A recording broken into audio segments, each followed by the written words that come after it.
Não troque o culto pela série. É tempo de reservas.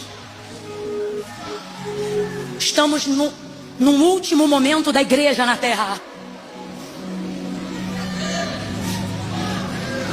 Eu não planejei pregar isso. Eu tinha separado Lucas capítulo 2.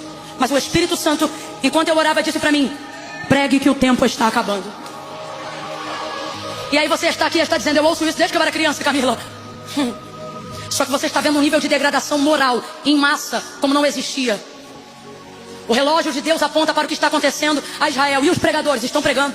E a terra está pregando. E as pedras estão clamando. Todos estão gritando: aí vem o noivo.